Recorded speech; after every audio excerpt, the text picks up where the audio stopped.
Cannabis Life Radio is paid programming. The views expressed do not necessarily represent those of JVC Broadcasting, its management, or staff. This is the most unique radio show in America. This is Florida's only cannabis radio program. This is Cannabis Life Radio.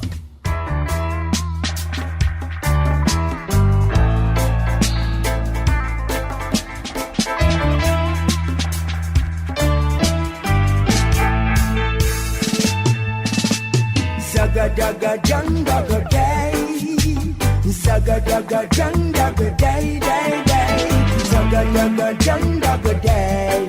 Here come the Rasta, welcome the article done. Zaga jang daga day, zaga jang daga day, zaga jang daga day. Here come the Rasta, welcome the article done.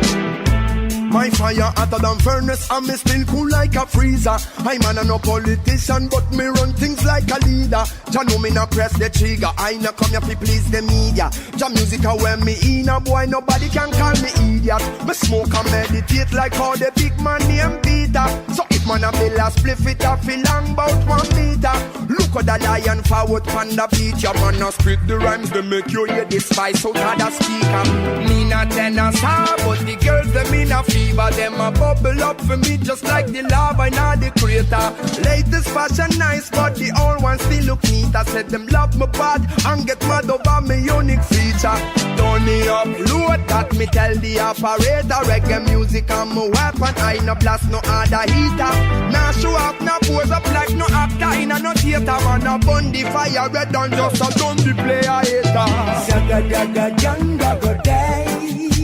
Zaga jang daga day, zaga jang daga day.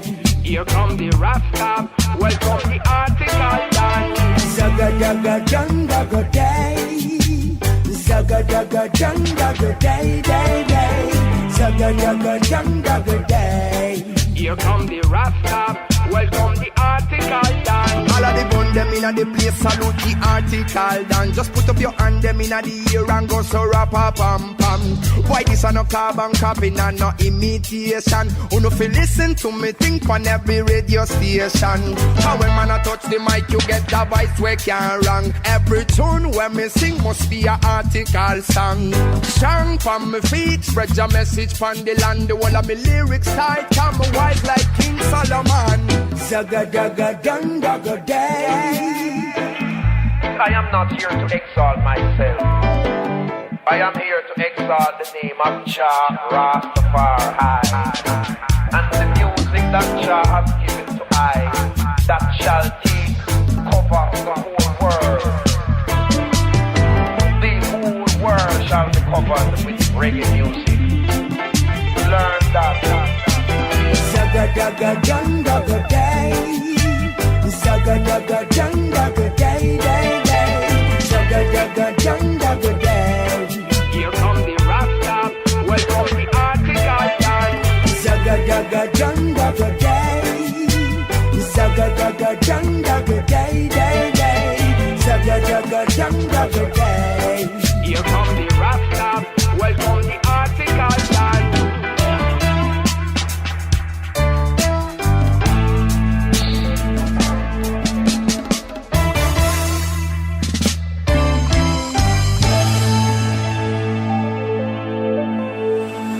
This is the most unique radio show in America.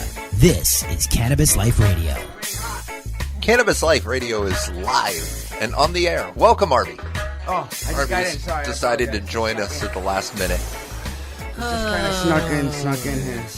Literally just flew in. Weeks of preparation went into this. You saw that? And you just joined at the last minute. Absolutely. This is Cannabis Life Radio, by the way. This is the only radio program known to man that covers cannabis. You know that, right? Absolutely. All over the world, we're the only everywhere. ones. I'm Leon Hamilton along with Arby Barroso and Roz McCarthy. Good morning, good morning. Good morning. I need to move this much closer to you, girl. All right, let's get it. All right. Good morning. There, that's much better. Here, try again. Oh. He loves fixing microphones. It's one of his things. It's like it's one of his habits. Yes, it's my personal. It's your personal. Yes.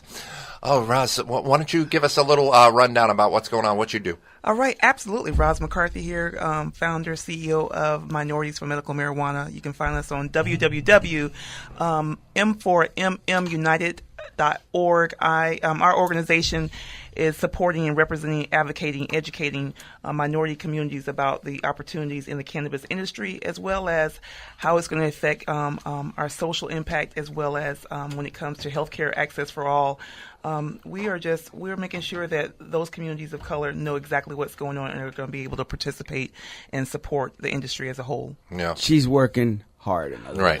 She's hard-working woman. She's a hard-working woman. Well, you're filling in for Cheryl Murray Powell. Cheryl Murray Powell is our general counsel, and we'll have Eric Range, our board chair, call in today. But Cheryl's away at a wedding, and so I'm thankful. She's skipping school. She's skipping. So skipping. Thank you for having me. But Roz would definitely fill in with no problem. No problem. Always. No problem. And as we get later on in the program, I warm up, and so the passion and the energy comes out. So get ready for it. Yes, that's definitely Actually, true. and she got pulled over by FHP I got today. pulled over today coming here, so we'll talk about that as well. Yeah.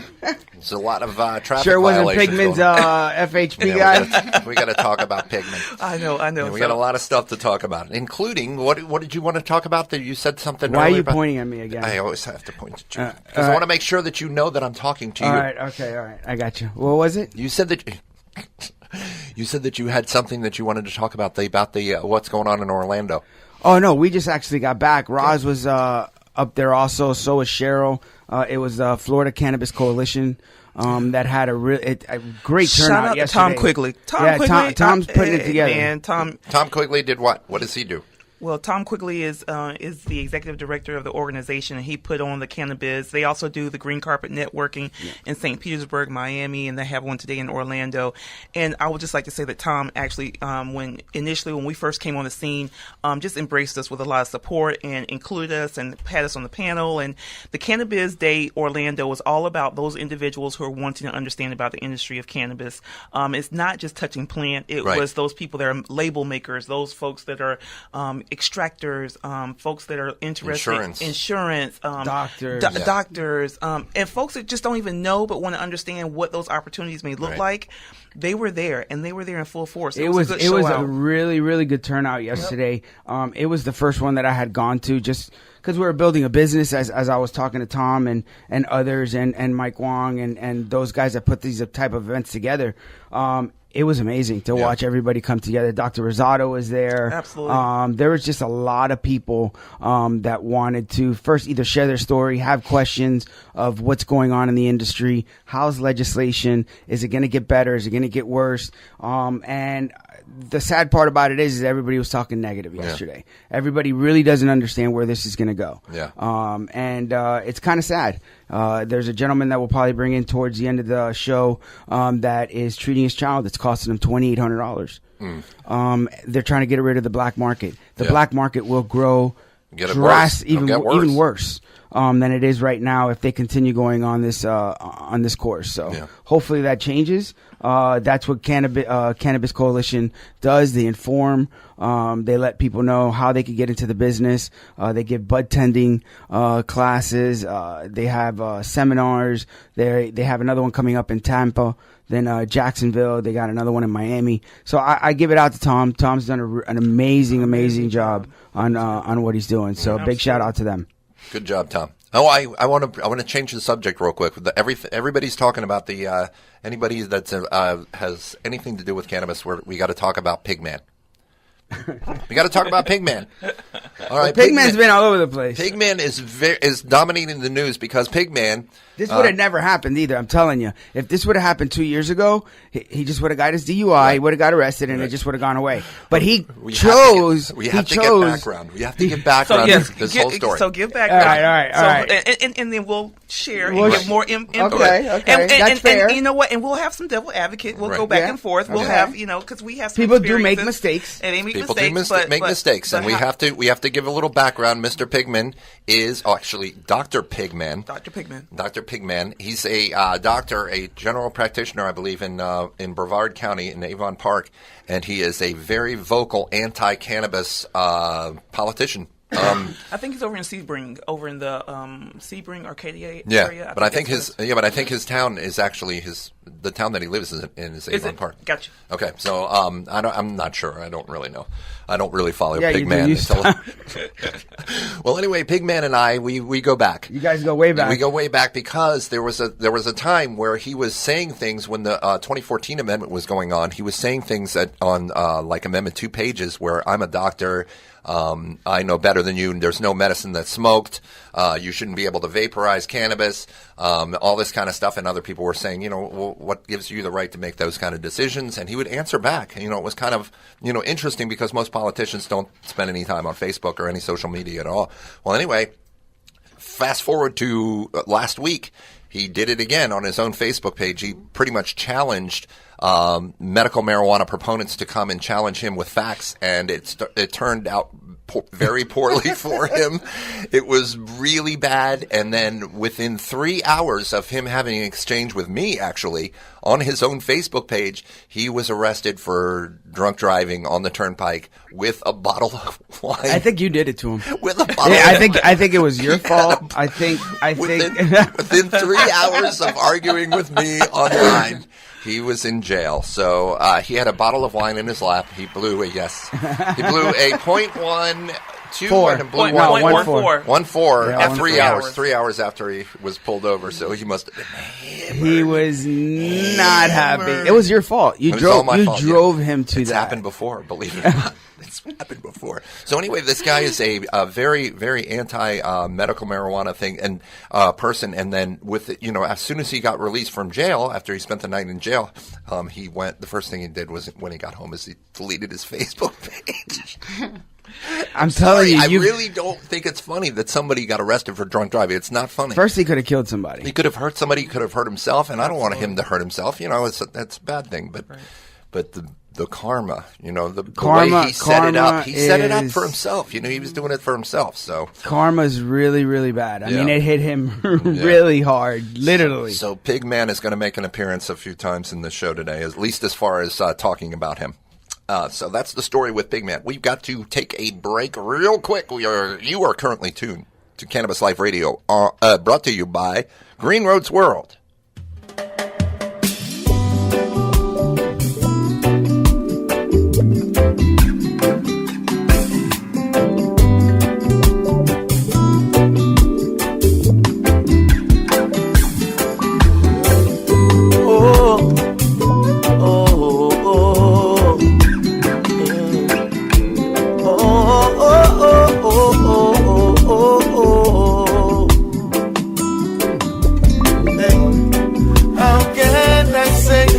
If I won't live with myself, it's so hard separating than seeing you with someone else. Hey. I was such a fool, now I'm here to right my wrongs, and I'm still here holding on. So I write this in a song. Simple things remind me of you. Hey. Every time I see a red rose or red wine, I can't get you out my mind. Cause to me you're like a red rose, remembering the first time. Every time I see a red rose or red wine, I can't get you out my mind. Cause to me you're like a red rose, your beauty is so divine. I had a second chance to spend with you, I'll give you all my love and more than you deserve. I'm so sorry that I broke your heart to pieces, and now you're gone and I just can't believe it. Simple things remind me of you. Every time I see a red out my mind. Cause to me you're like a red rose, remembering the first time. Hey, when I see a red rose or red wine, I can't get you out my mind. Cause to me you're like a red rose, your beauty is so divine. Yeah, woman, come back my way. Oh, oh, oh, oh. Never meant to make your skies gray. Oh, oh, oh. It's the love that I lost in you, I need it. Oh, oh, oh. Don't you believe it? Oh my girl. Every time I see a red rose or red wine, I can't get you out my mind. To me you're like a red rose, remembering the first time. Yeah, yeah, girl, you're like a red rose or a red wine, yeah, yeah. Oh, oh, oh, oh, oh, oh. Every time I see a red rose or red wine, I can't get you out my mind. To me you're like a red rose, remembering the first time. Yeah, yeah, girl, you're like a red rose or a red wine. This is the most unique radio show in America. This is Cannabis Life Radio. I wonder where the co-host is. I wonder where the co-host is. I wonder where the co-host is. Welcome back, sir. Welcome back. Welcome back to Cannabis Life Radio. Absolutely. What's going on? What were you doing over there? So No, I had to clean this out over here because Heather from Bud for Vets said she's waiting for the Pigman roast. Oh yeah, Yeah, she's waiting so- for Pigman. So I had to write it down on my little. Oh on my my goodness, little your little whiteboard. My little whiteboard. Yeah. Okay. Well, this is Florida's only cannabis radio program. You can join us here by calling 1-877-960-9960. That number again, 1-877-960-9960. We have someone on the phone. Eric is on the phone with us. Eric, you're on the air with Cannabis Life Radio. Are you there? I am here. Hello, Hi, sir. guys. How you guys doing? Good morning. Good morning. Good morning. Eric, introduce yourself. Yeah, well, first, if I could give a shout-out to the DJ, man. I was listening to the music while I was waiting, and you guys played that Red Rose by Pressure Bust Pipes. Oh, yeah. A friend of mine, and, man, I have to give you big props, man. That one brought a smile to my face, guys. That's all me. That's all me, my brother. Leon takes the credit for the for putting that radio click together. Yes. Very good. Yeah, man. We'll have to have your DJ for us. Oh, there you go. There you Get go. myself some side gigs. Yeah, absolutely. Well, hi, guys. I'm Eric, the chair of Minorities for Medical Marijuana. Thank you guys for having me on the show. I know Roz and Cheryl have been, on the show a couple times, and I'm glad to get an opportunity to call in this time. Absolutely. Thank you for coming. Actually getting on the radio with us, Eric. I know you probably had a very busy weekend. As Roz was saying, what is it exactly that you do? Like, what do you put together for Minorities for Medical Marijuana? What's your task, and what are your goals in reference to what do you want people to hear? Everything. Roz is like everything. He does everything. Yeah, Roz and I, man, we I think in the last 4 or 5 months, man, we've become, really, really good. And, she's awesome to be around. I'm sure you guys know that, just the passion she has and she brings, it's a wonderful thing. And that's what brought us together. And so, in my role and capacity as chair, part of my duties are to help steer the organization in the right direction. After we had passed Amendment 2 back in November, I pulled Roz aside and, I said to her very quickly, hey, the battle's not over. We got to head to Tallahassee and try to hold these folks accountable as they implement Amendment 2. And so, I've been back and forth with Roz to Tallahassee to speak with our legislators and so on.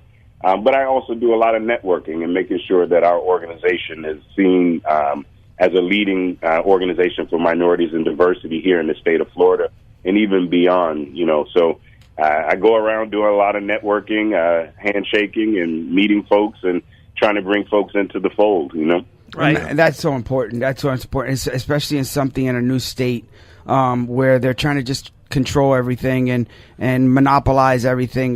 We need to know exactly who's trying to do that so we can steer them in different directions. Well, what happened this past week, and this is why, another reason why Eric is on today with us, on Wednesday, this past Wednesday, the Senate House Committee regarding medical marijuana legislation, they met, and there was a workshop, and that workshop was based on, you have currently right now, there are 6 bills that are out there that in regards to, on the Senate side, and so they're trying to reconcile the bills, basically give have an opportunity to kind of talk about from the perspective of the senator what's important, what things they want to see in the bill, and so Eric, I got some takeaways from it, but before I go in and give my spiel, what was your thoughts on Wednesday when we sat there and we Facebooked it live? So we actually, if you go to our Facebook page, you'll see the actual the whole entire presentation from the Senator Bradley, who was the head speaker. But Eric, what were your thoughts about what you saw on Wednesday? Yeah, I guess immediate takeaway is that our legislators are not listening. I'm not sure how else to say it other than that. We were having a hearing to reconcile 5 bills, and they gave the entire floor to Senator Bradley to discuss his bill, and you had other folks who kind of served as proxy to even debate any of the matters that were in the other bills, and so it was really a dog and pony show. I'm a little disappointed in the fact that 71% of our electorate spoke very loud and clearly in November, but it seems as though what we're about to pass in our legislature will resemble very little to what we intended for our legislators to pass. So, just a little disappointing, I guess. I think that was the feeling as I was saying yesterday. It's the feeling, and the people that we're talking to, as we've been in this business for a very long time here in Florida, and before the amendment passed, and we were providing certain products to over 3,500 stores.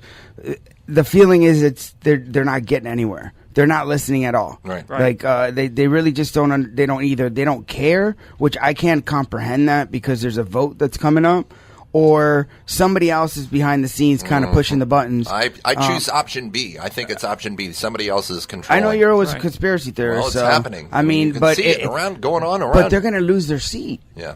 When you look again, looking at Pigment, and I'm not going to be picking on him all day. You're going to be picking on him all 2 hours. Picking but when you look and see his donors and who donates to them, right. And that's it's not even sad. He doesn't even mention the fact that he's getting all kinds of pharmaceutical bonuses, trips to Aruba and things like that for prescribing people medications. That happens all the time. And so. What can we do to break this? So let's talk about what we can do, because we can't go backwards. We got to go forward. Let me tell you something. And we have actually we presented to the Florida Black Caucus last Monday evening, and that's a group of Florida elected officials on the Senate side and the House side who meet every single week. And so they gave us an opportunity to speak to the group. It was about 10 or 15 minutes. It was great because we really brought home exactly what's going on with all the different bills, and just really impressed upon them that you have all these lobbyists who are being hired by the current license holders, and those lobbyists are fighting for their client, and their clients want a very limited market. Of course. They want a vertical market. They don't want to see any new license holders come in initially. And I can understand it. I respect it. However, the will of the people, as Eric mentioned, says, listen, we want an opportunity to have some say in this business, and also making sure the medicine is there and available. We know that if you increase the amount of competition, that the sales and the cost for your medicine will go down. Absolutely. If there's not competition, therefore the market will then become stagnant, and you can put whatever price you put on there, and you have to pay it or not. So some of the things that we talked about with the Florida Black Caucus, and this is what not only with the Florida Black Caucus, but with your senator and your House of Representative, you tell them what's important to you. Call them, email them. Yeah. That information is there. All you have to do is just go Google. Google is your best friend. Google. I live in, put your zip code in. Who is my state rep? I live in zip code X, Y, and Z. Who's my senator? Get their email address, and I promise you, look at what happened. I mean, on the national level, when you talk about nationally with this healthcare bill and how you had so many people who were against it, and you had different senators who said, I received 700 against in calls, and I received 50 for. So the calls that are against and for make a difference, and it makes people understand that you are actually listening, that you want to be a part of this. I don't even know what happened to all the public comments, and that was my question. Remember back in February, Eric, right? Back in February, we attended, I would say, out of the 6 events that happened throughout the state, we attended 5 of them, and by far, everyone was talking about open access. They wanted health access to providers. That's what I was getting a hold of. Everybody was talking about how Rodriguez was open, right? And things were looking good. Rodriguez bill, Representative Rodriguez. Let's say a prayer. It's Sunday, and God bless you, sir. And you know what? And I say this in a respectful manner, because I do respect folks that are in positions, respectfully. But what I would like to say is that, what you've put down in regards to legislation is not right, and it's not fair. Yeah. And so these are the things that we got to think about and look at. So when you're out there and you're like, what do I need to do? What do I have to do? Look up your folks and email them and let them know what's important to you. If you want to have more access in the marketplace, put that in there. If you want to have access to the medicine, you want to cut down that 90-day physician relationship connectivity that's going on, put that in your email, and let's speak up. You know what I found out yesterday, and I need to bring this up. Go ahead. I just 2 seconds. I mean, we had somebody yesterday with me, and there's a gentleman that's taking his son to a doctor. Right. Did the 90-day relationship. Okay. For him to switch over to another doctor, because he didn't like the doctor he was dealing with, has to wait another 90 days. What?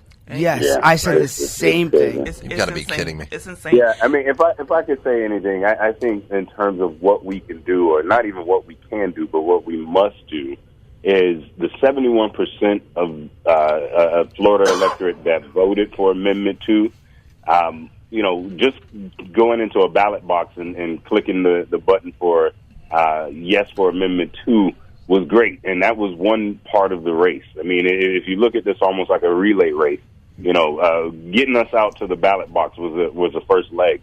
Now we're in the second leg in the legislative process, and we have to remain vigilant. We cannot just think that because we voted for something that we are going to get what we asked for. Right. When You're going to keep fighting the whole time. Yesterday, when I sat on the panel yesterday at Cannabis, one of the comments that I made is that we oftentimes take for granted that the people who are making the laws are actually educated about the things they're making laws about. Mm-hmm. And that's a common fallacy and a common mistake that we make especially when we think about a constitutional amendment. We think that that's clear cut. There shouldn't be any discussion for it. It spoke for itself. But the reality of it is our political process is, made to be very deliberate and slow. And it's made that way so that we don't have these huge swings from one side to the other, and so that we can progress in a mature way. And we have to understand that about our process, and we have to understand that, you either have two things in this game. You either have, millions and millions of dollars to throw at our legislators, or you have a smartphone that you can keep calling and calling and calling. Right. My wife sat on the panel yesterday, and she made the comment that, imagine a bill collector calling you twice a week. You get tired. After a while, you're either going to change the number, you're going to pick up the phone or something. Or delete your Facebook page. Look at this. I think that's a great point. We're bill collectors right now, and we need to hound them until they pay up. That's a great point. So that's right on where we were on Facebook last week, and everybody was asking us what they should do, and that's exactly what you guys say. So what we'll do, a part of our support and just working with you folks as well, is make sure on your Facebook page we'll post in regards to there's different healthcare committees where there's folks that sit on the committee who are actually going to be looking at all the different bills on the Senate side and the House side. Chairman Pigman is actually the chairman on the House side, so that's why the whole DUI issue is such another another big kind of like, oh my gosh, are you serious? Because he's actually the chairman for that. We as an organization sat down with Chairman Pigman, and we'll talk about that later in February, and I'll tell you about that conversation and how it went.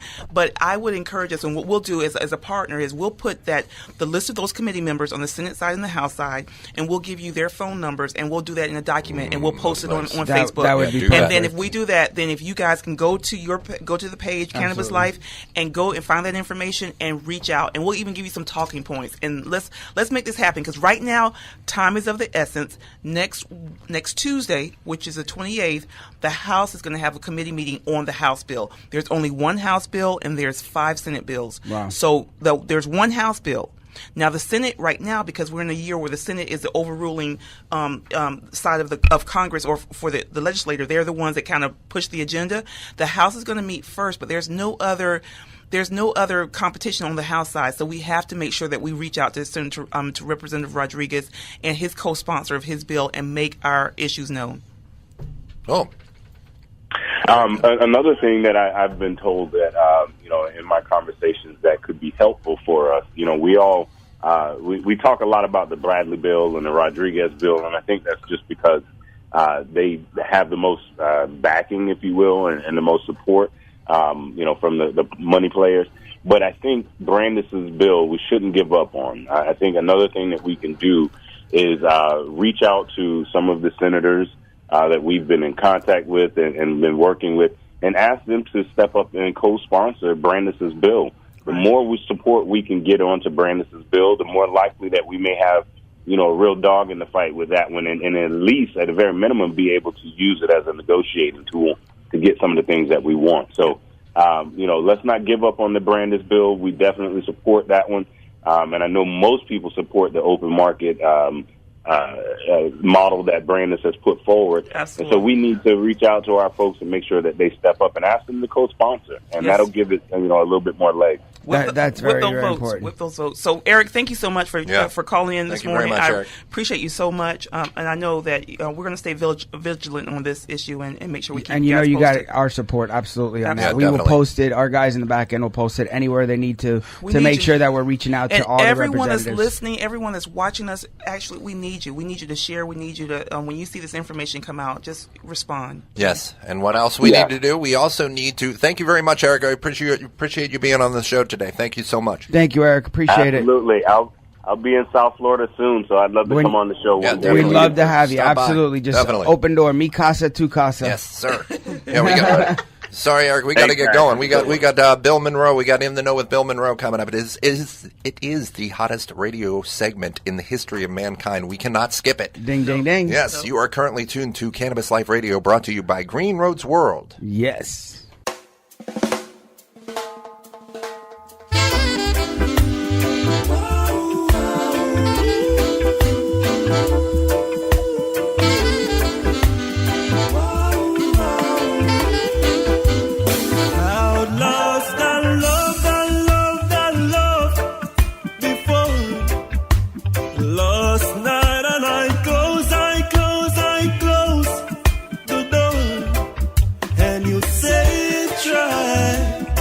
Just once more, you came and took control.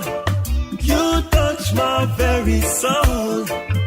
You always show me that loving you is where it's at. You've made me so very happy, and I'm so glad you came into my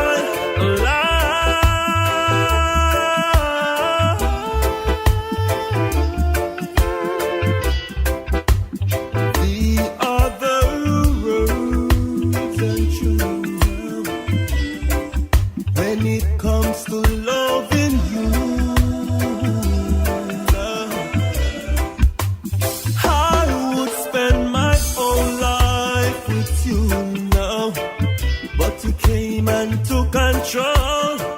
You touch my very soul. You always show me that loving you is where it's at. You've made me so very happy,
I'm so glad you came into my life.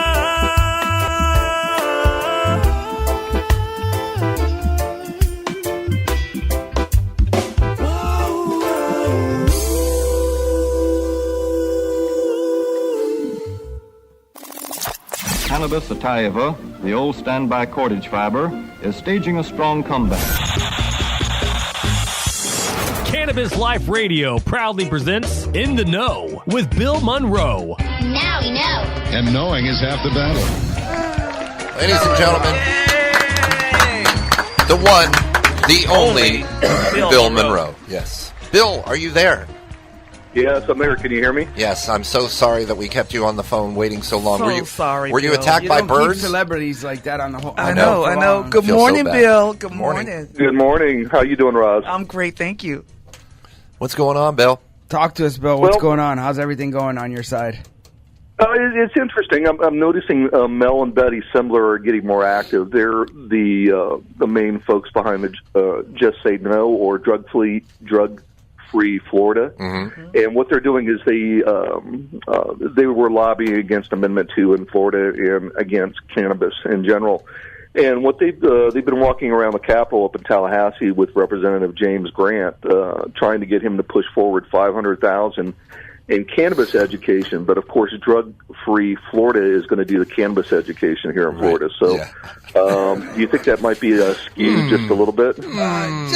Just a tad. Come on. Why are you insinuating, Bill? Slightly slanted. Do you think drug-free Florida is going to cover the cannabinoids and the healthy benefits of cannabis? Absolutely not. That'll cost them about $500,000 before they even know what CBD is. Yeah. Isn't it contradictory? I mean, it's so contradictory. Like, I'm going to do drug-free Florida, but then we're talking about attaching it to a medical marijuana bill. Like, it makes no sense. Just Florida makes no sense.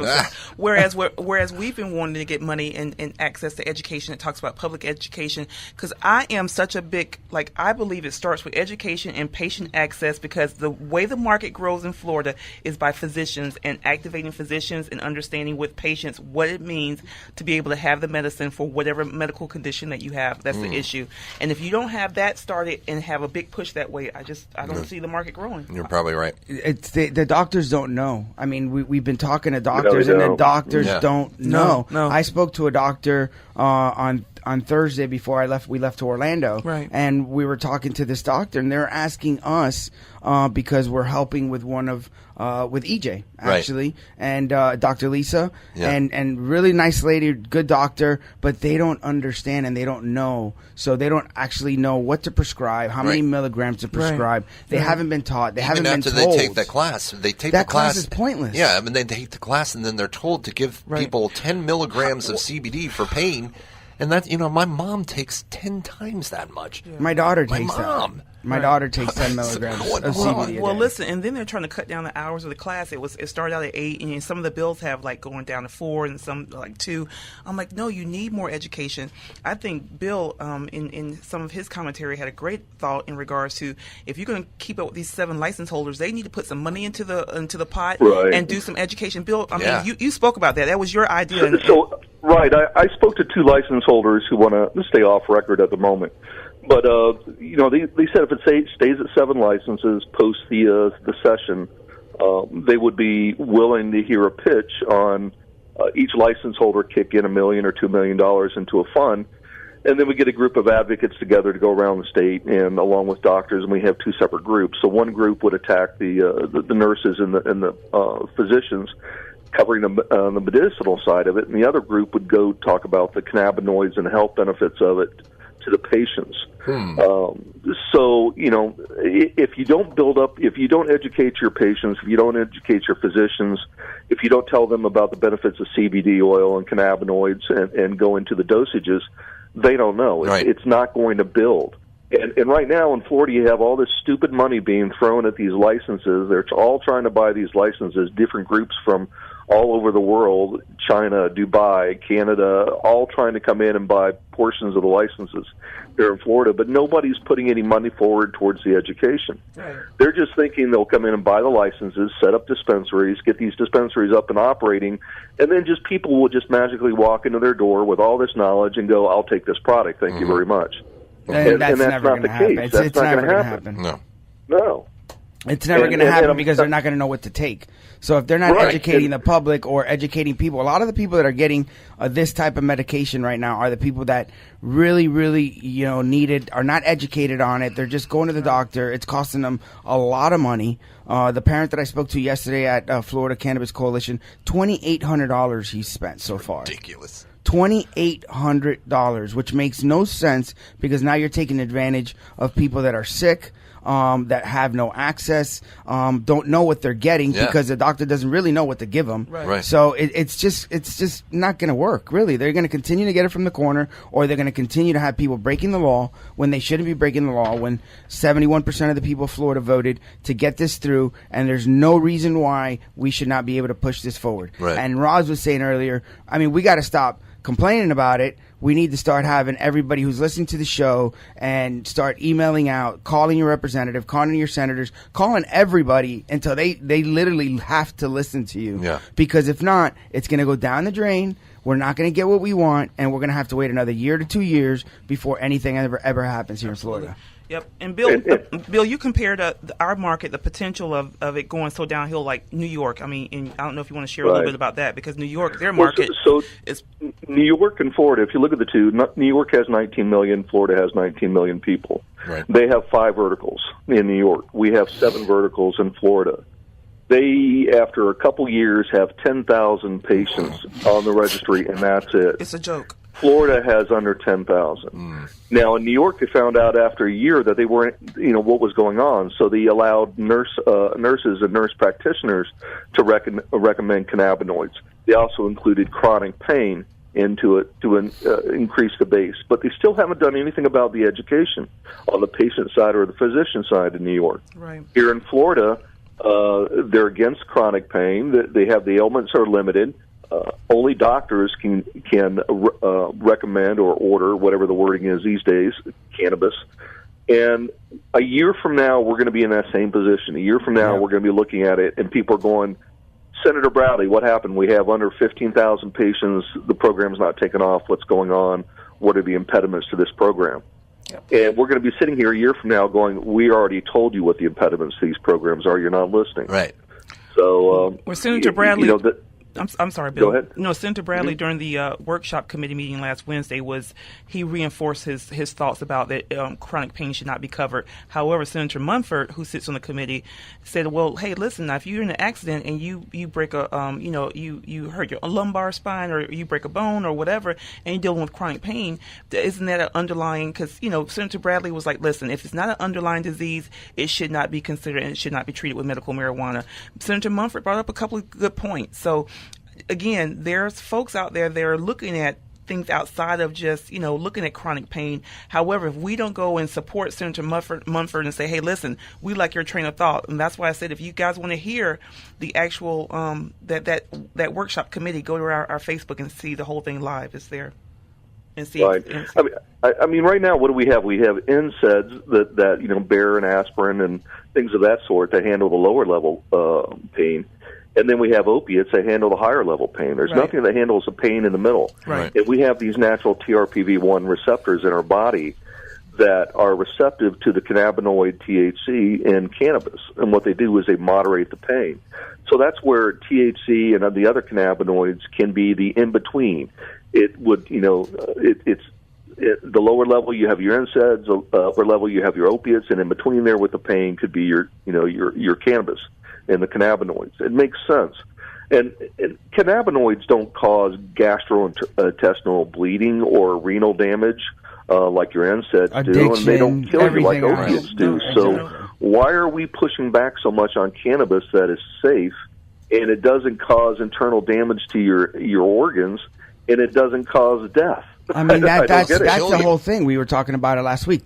Over 2,000 NFL players are suing all 32 teams right now just because they were pushed opioids, anti-inflammatory. It was pushed on them. The DEA actually called the NFL, let them know that what they were doing was illegal. They slapped them on the wrist and kept on, they just pushed them aside. Right. 2,000 players, and it's getting bigger and bigger on that side. The opiate addiction is a problem. And the states that are fighting it really bad on medical marijuana is West Virginia, which has one of the highest death rates. Nevada, one of the highest death rates. New York, Florida, all these states that are fighting medical cannabis are literally one of the highest death rates of opiate or heroin addiction in the country. Yeah. So I don't get it. I can't wrap my head around it. And right, unless you're a pharmaceutical company. I mean, if you look at Cannabis Life has an exclusive license with the U.S. Department of Health on their medical marijuana patent, an exclusive license to use cannabinoids to treat brain-related injuries and concussions. Because right now you have a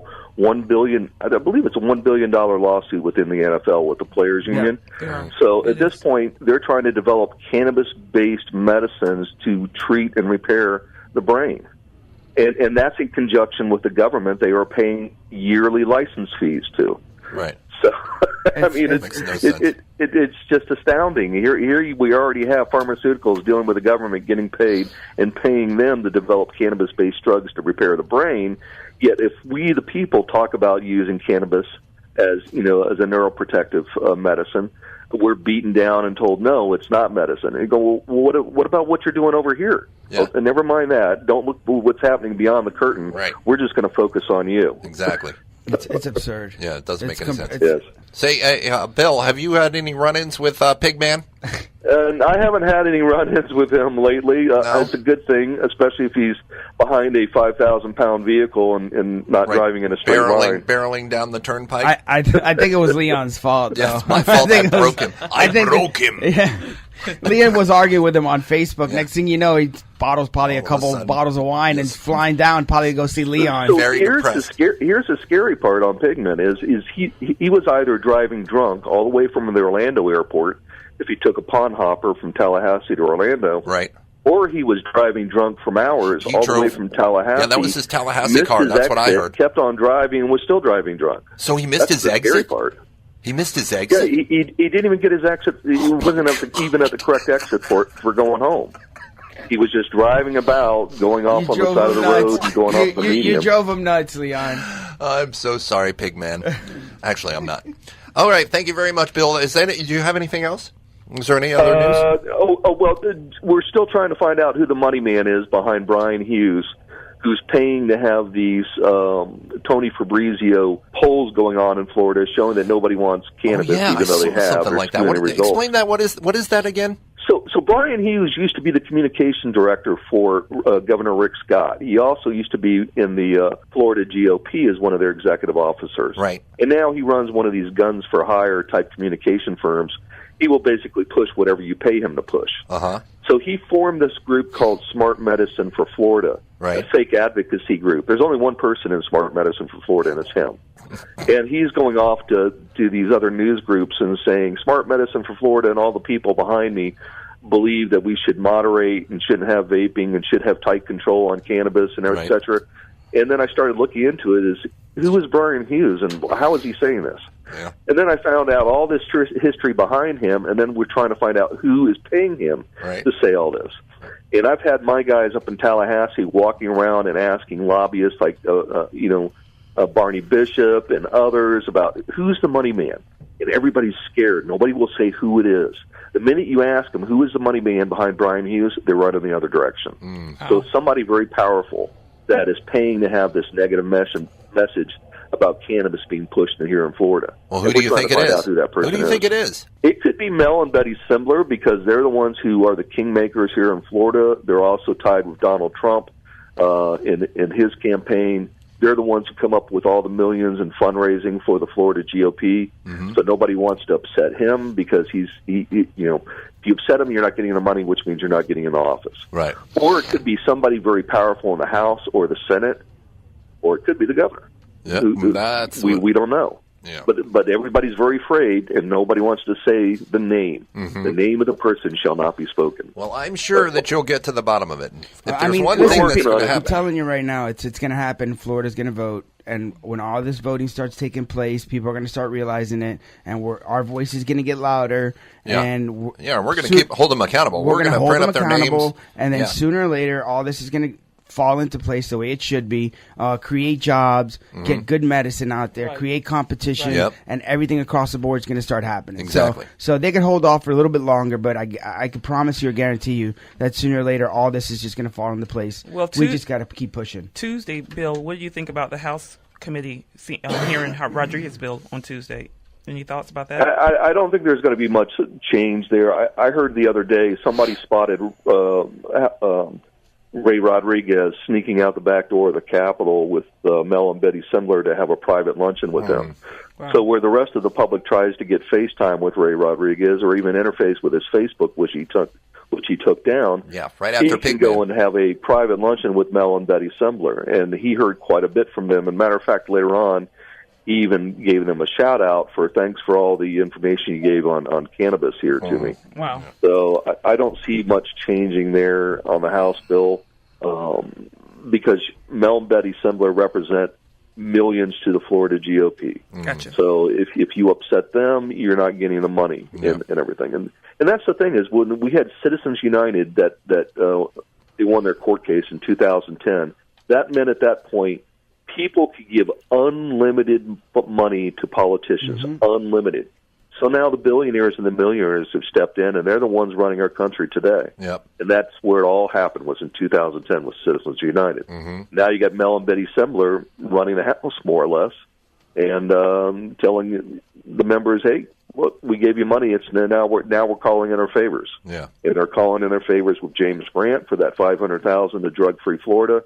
And they're calling in their favors with Ray Rodriguez, who wants to move up the chain and to say, look, back us or the money flow stops. Yeah, but by you shedding light on this stuff, Bill, is going to probably put a stop to it. You know, that's the whole purpose of this radio show. We're trying to put light to the darkness and make sure that these people are held accountable and make sure that we get the medicine that we want. Right?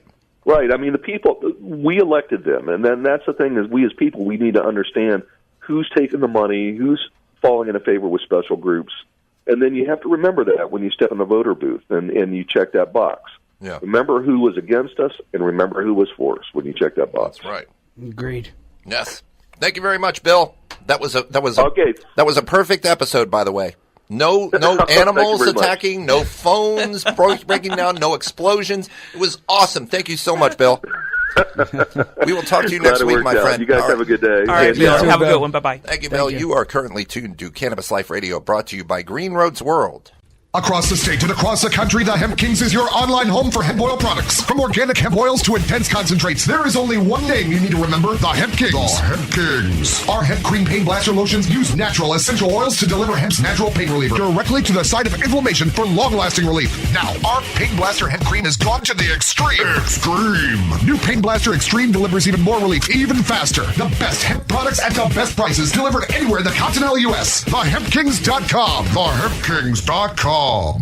Florida Home Grow is the state's #1 seller of hemp oil products. Stop by and check out their organic hemp oils, capsules, and pain-killing topical lotions. Enjoy a complimentary cup of fresh organic coffee when checking out our beautiful showroom. Florida Home Grow also carries unique hemp items like jewelry, soaps, clothing, and accessories. Don't forget to try refreshing natural lemonade or a delicious organic ice cream sandwich. Florida Home Grow is conveniently located on Lake Worth Road between Jog and the Turnpike. We're Florida's #1 seller of hemp oil products because our stuff works. Marley's Tobacco Shop, your one stop for pipes, papers, and other smoking accessories, including a huge selection of all your favorite raw papers and cones. Marley's offers a wide array of hand-blown glass pipes and water pipes, many from local artists. Check out their selection of vaporizers and e-cigarettes and e-liquids, along with plenty of incense to light up your place. Visit Marley's locations 2 in Boca or head to Palm Beach and Jupiter. Marley's Tobacco, a family-owned tobacco shop with a minor in vaping. Marley's Tobacco, they're smoking.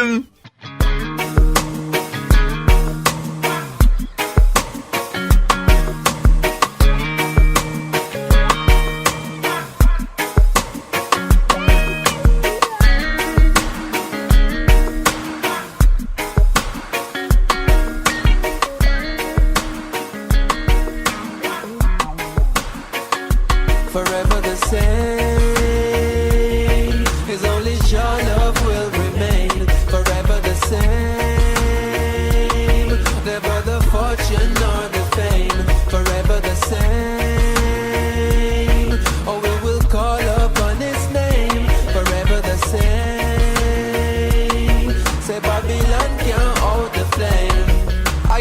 questions bickering, tensions thickening. Friends have agendas, attention they listening. Miss a mention, no intention of giving in. Flame ya no flickering, blaze till you sick of him. Back with the army, raising a nation. Never for the praise of a place from your station. See them displays, it's so fake, run away man. Health over wealth, I just praise them, me stay strong. And coulda tired, but even a happy fly now. Try switch your grammar for you run no guy. Right over might, if he goes so me we fight. Give me brother like a spanner, fires which is spice.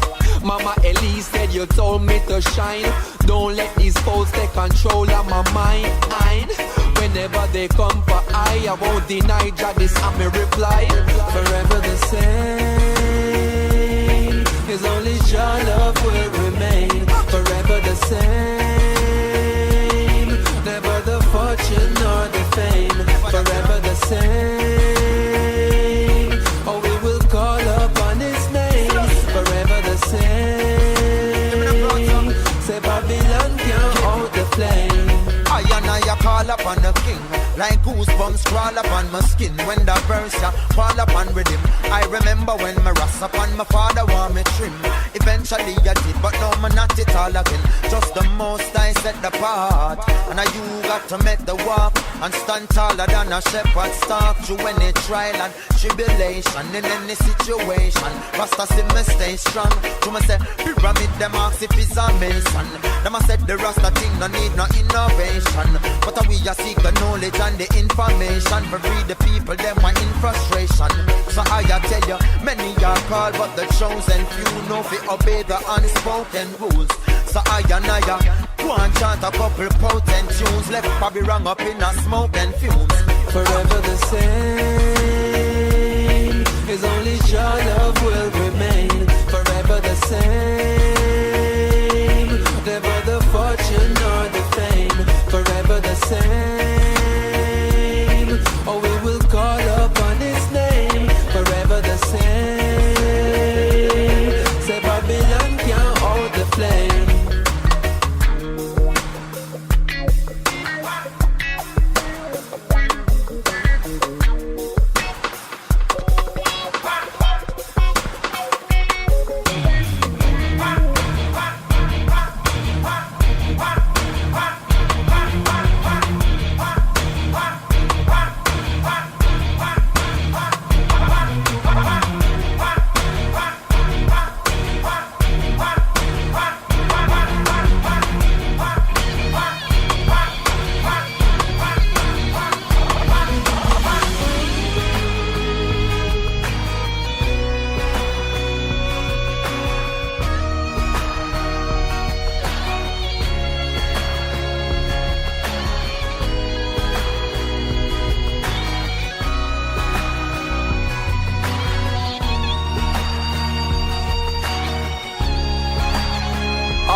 Be spiritually attained and critically acclaimed. Put that on your brain, systematically drain whatever that them saying, whoever that them claim. Coulda never know my pain and never bear my strain. Them a study when me sing, me a sit and do me thing. Application now within, supplication now to him.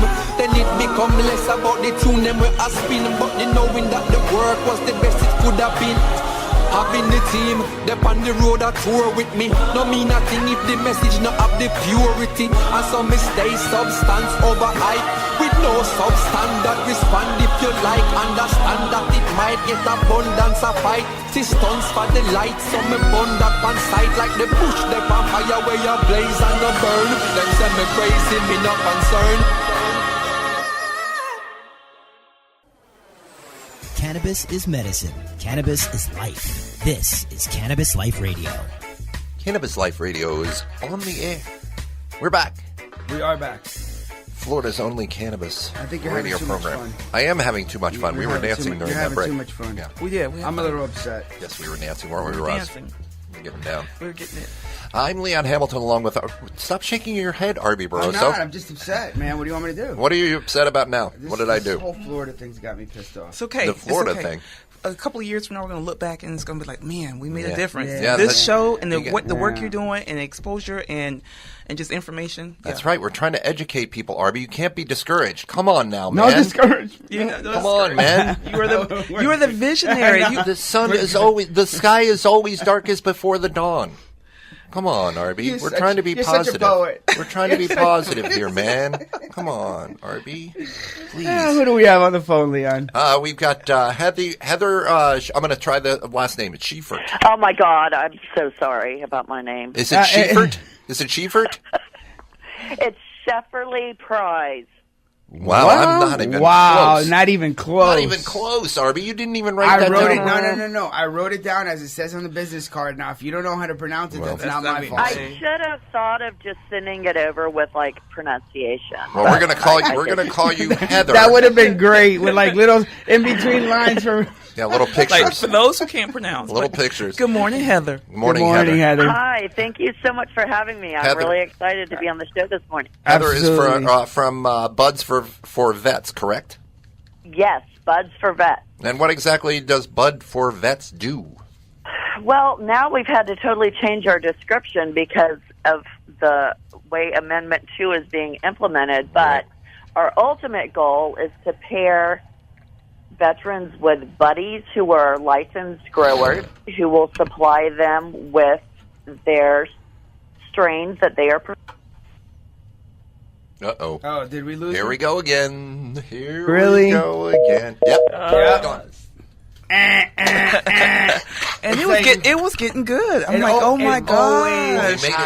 We made it for I like 64 minutes. Well, let me tell you something. We want to partner with veteran-owned organizations, so organizations that are important. focused on vets, because diversity in our mind, in the language we're introducing, the way that the state of Florida looks at diversity is minority business enterprises, which would include ethnically, so, of course, Hispanic, African-American, Asian-American, but also women, also veterans, and disabled entrepreneurs. Right. So we want to embrace that, and we need to kind of coalesce together and screen. That's so huge. Isn't it important? Especially for the vets. I mean, these guys have served their country. They've served the country. They served their country, and they're coming back, and this type of business fits them. Absolutely. Because they could it could be creative. It helps them. Passionate about something. Plus, this is so big. Some of them need the medicine in regards to the PTSD and that. So if you're able to be able to have access to the medicine, but also have have a role in the business and be able to look at what the opportunity looks like. So get Heather back on because I want to hear what you're saying. Absolutely. And what's really weird about the veteran stuff too is we should be paying for the veterans' care, and then they have to pay for out of pocket for a lot of this stuff, that they need, and it's ridiculous that. And they feed them a lot of pills. I mean, I talk to a lot of veterans. We support a lot of veterans. Right. Green Roads provides a lot of products to the veterans, to families, and these guys are just like, I don't want the medicines that they're giving me, because all they're doing is just increasing. Every prescription gets bigger and bigger and bigger, and they're like, I don't want to be in bed or just zoned out all day long. I want to be able to be functionable. And these guys got a lot of pride. I mean, these guys fought for the country, and they risked their lives for them to be sitting in a house or just being debilitated by PTSD is horrible. Right. Yeah. So giving them something to help them get through that is really important. So you got medical conditions, you got the PTSD, and then also the mental illness that comes along with it. There are some individuals that are coming from the vet population that are suffering. And so that's one thing that's not covered under Amendment 2, the mental illness component. And that was brought up again in the workshop committee. Right. So are we good? I think we got Heather back. Back on the phone. Yes, Heather, are you there? I'm back. I am so sorry. No, don't worry. Trust me, it's not you. We were all we were ready for the information. So please. Go ahead. Okay, so now, right now we have an epidemic. We have, in the last 11 years, the number of patients treated by the VA has gone up 29%, but narcotics prescriptions are up 259%. And so we hear every day that Stop 22, that 22 veterans are committing suicide a day. And that is true on the average of suicides, but what they're not including is overdoses, accidental overdoses of opiates. They're not including alcohol-related deaths. And that brings the number up to about 80 veterans per day when you include those two things, the accident and the suicide and the complications from opiate medication. So what we have to understand is that veterans with post-traumatic stress disorder are more than twice as likely to receive opiates compared to veterans without mental health problems. And that creates patients that are at a greater risk of overdose and suicide.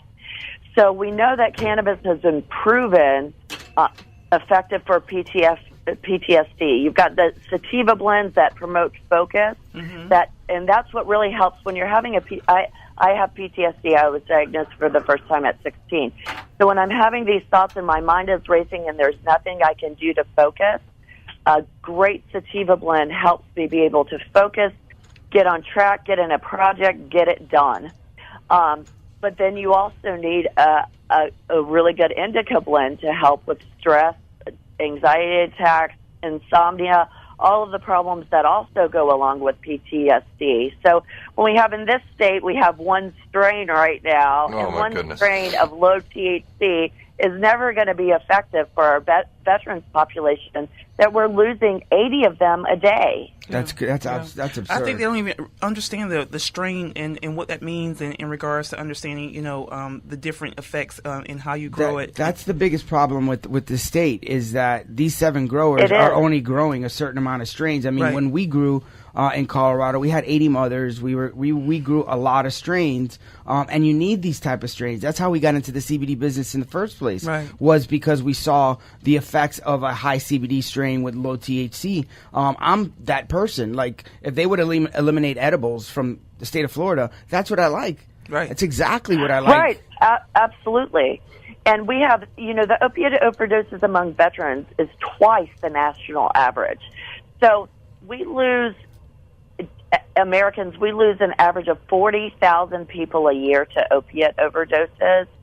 And imagine the VA population, twice the national average. Wow. So one strain is not going to be able to even service people who have complex emotional issues along with pain. I wanted to piggyback a little what you were talking about, the pain management. Now, with the veterans, I moved here from California 8 years ago. So with veterans that I've worked with over the last 25 years, and the issue is that we tell them up front, opiates make you feel nothing. Cannabis is never going to make you feel nothing. It will help with your pain, but you're never going to have the same effect, and they have to be okay with that. And unfortunately, so many are so used to the feel-goods and the no pain, everything that opiates bring, that making the sell to cannabis, every time someone has done it, their life has changed. Yeah. I mean, I have a veteran neighbor here who does it, underground, 2 years off of opiates. He had lost everything. His whole life was completely destroyed by opiate use combined with antipsychotics. And now he's 2 years opiate-free. He's getting his master gardening license. His family's happy. His kid's happy. His wife's happy. He's able to live a really healthy life. The pharma but he has companies to do it underground because that's where they're making every well, money. the pharma companies. Yeah, the pharma companies made the best drug ever when it came down to when they made opiates. I mean, when they made Oxycontins in it's the most addictive drug in the country. And then once they go from opiates, they go to heroin. It's a proven fact. It's 51%. Exactly, it's a proven fact. Proven fact. With these veterans also, hang on just a second, Heather. With these veterans also, after the Iraq War, during the Iraq War, a lot of veterans were prescribed painkillers like Lyrica, which are not opiates, but lead to suicide. Literally, within the first dose of taking that medication, I was thinking about killing myself. Wow. One dose. Wow. I absolutely agree, especially when you have it. I mean, one of my veteran best friends who lives in South Carolina, he is on 19 different medications. He's stopped taking about 6 of those now. And they still won't, when he said, please stop sending me, they still keep autofilling he has piles and piles and piles of these drugs that the VA just sends him every month, even though he said, I am no longer taking these medications. So it's also the interaction of the drugs. You know, if you're on an opiate and you're on let's say you're on Trazodone or Seroquel, which is an antipsychotic, it's like a Molotov cocktail just waiting for an explosion. Yeah. And so when we have, you know, veterans that are completely over-medicated with medications that side effects include suicidal thoughts, anxiety, like Lyrica. And you have PTSD, there is no way you feel trapped and you're trapped and you're stuck. Well, our original plan to help veterans grow is because it's been proven in the other states that cultivation is legal, where right now we have 16 and a half states that have cultivation laws. The process of even just nurturing, if any of you guys have grown before, you know that it is a science. And we've got these little, like in California, we had these little droppers where we were dropping the food in because it's so precise. You have the nurturing, the caretaking of a plant after you've been holed up in your room by yourself for 3 years. Well, it's a job. Giving life to something like that in turn gives you life. The whole empowering and the circle and the just being able to participate in your own health care for these veterans is more therapeutic. It's more of an antidepressant than Wellbutrin could ever be. Absolutely. And I think Sean J. Major actually and Callie and me and him had gone back and forth and talking where he's set up, and he was one of the first licensees where he brings in vets and they kind of grow their own medicine. And like you were saying, it's very therapeutic. I think I saw that on Sean J. Major was really pushing on it. Then they wanted to take away his benefits and all kinds of different things that he had to fight against up in Cali. But when it comes down to growing, it's an amazing plant. And these vets take so much pride in growing these plants because they are very sensitive plants, and it gives them something to do, especially when that medicine is the one that's helping them and getting them through the day. It's absolutely amazing to watch. It is, and that's why, you know, I've been in Tallahassee each week for the last 2 weeks, because if we don't change the way the law is implemented, we're never going to be able to help on the scale that really, especially in Florida. Florida is the drinking. I grew up in Atlanta. I lived in L.A., Southern California for 19 years. And Florida is the drinkingest state I have ever been in my life.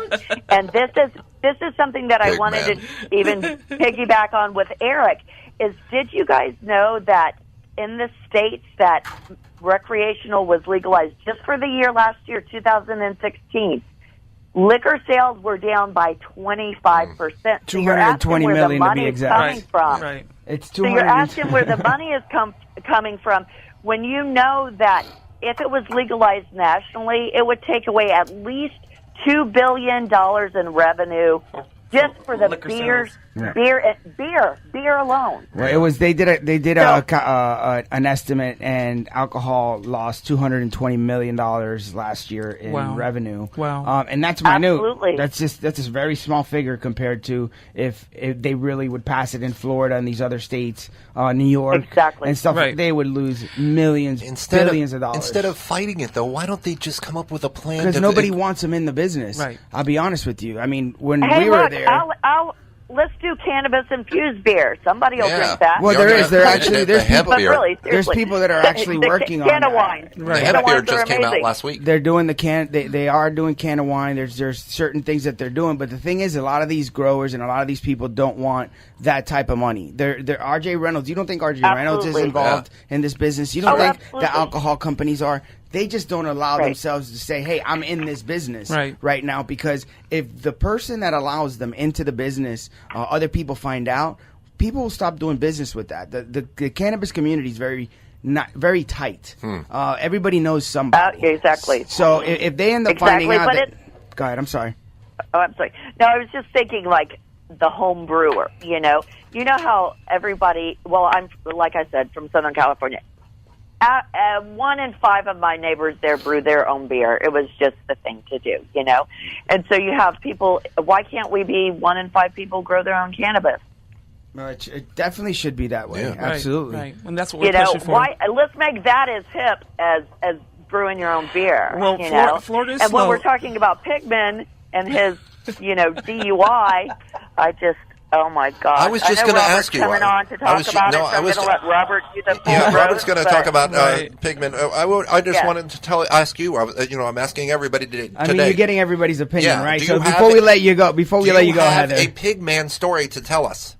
Well, the only Pigman story I have to tell you is that he is paid by Big Pharma, and he has been so vocal, and just the amazing hypocrisy of him putting people in harm's way, driving while how inebriated do you have to be to blow that 3 hours later? I don't even think I've ever been that drunk in my life. I really upset him. Right. All I did was say, ask him a couple of questions on Facebook, and he got very upset. He was coming for you. He was coming for you. That's why he missed his exit. He was coming down here. Well, Heather, we have to. Just so you guys know, I've also created an action that we can email Angela Corey with the. I'm sorry, not Angela Corey. My Pam Bondi. My brain slipped there, but we can email Bondi's office, because it is actually illegal for him to take down his Facebook page. And so I forgot about and that. Everything online. We have to. He has to have a Facebook page. Does he have to? We have to. And Buds for Vets had been posting on his Facebook page as well, and so all of those records are gone, and you're not allowed to delete those as a matter of public records while you're in office. Public records. He was physically doing it himself. Again, then he could delete it. He was answering those Facebook, Heather. He was answering those Facebook posts himself, which technically is a record of something that he's wrting, which he cannot destroy. Actually, right. Wow, he is in big trouble. Ding, ding, ding. Right. See you in prison. Well, Heather, before you go, this is Roz. We have to make sure we team up together when you're in Tallahassee, because I'm there every single week. I'll be back there this Tuesday, Wednesday, and Thursday. I think there is some good work we can do together to support one another. Thank you, Heather, for coming on and joining us today. Thanks really for appreciate having me on. I really appreciate it. All right, have a great day. Thank you for being on Cannabis Life Radio, brought to you by Green Roads World. Across the state and across the country, the Hemp Kings is your online home for hemp oil products. From organic hemp oils to intense concentrates, there is only one name you need to remember: the Hemp Kings. The Hemp Kings. Our hemp cream pain blaster lotions use natural essential oils to deliver hemp's natural pain reliever directly to the site of inflammation for long-lasting relief. Now, our Pain Blaster hemp cream has gone to the extreme. New Pain Blaster Extreme delivers even more relief, even faster. The best hemp products at the best prices, delivered anywhere in the continental U.S. TheHempKings.com. TheHempKings.com. Florida Home Grow is the state's #1 seller of hemp oil products. Stop by and check out their organic hemp oils, capsules, and pain-killing topical lotions. Enjoy a complimentary cup of fresh organic coffee when checking out our beautiful showroom. Florida Home Grow also carries unique hemp items like jewelry, soaps, clothing, and accessories. Don't forget to try refreshing natural lemonade or a delicious organic ice cream sandwich. Florida Home Grow is conveniently located on Lake Worth Road between Jog and the Turnpike. We're Florida's #1 seller of hemp oil products, because our stuff works. Marley's Tobacco Shop, your one stop for pipes, papers, and other smoking accessories, including a huge selection of all your favorite raw papers and cones. Marley's offers a wide array of hand-blown glass pipes and water pipes, many from local artists. Check out their selection of vaporizers and e-cigarettes and e-liquids, along with plenty of incense to light up your place. Visit Marley's locations 2 in Boca or head to Palm Beach and Jupiter. Marley's Tobacco, a family-owned tobacco shop with a minor in vaping. Marley's Tobacco, they're smoking. Roots, them a bad roots, roots, roots.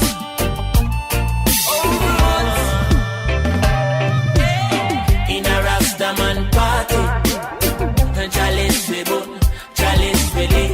In a Rastaman party, malice we bun, and a roots we sip, roots and chalice, sipping roots and chalice.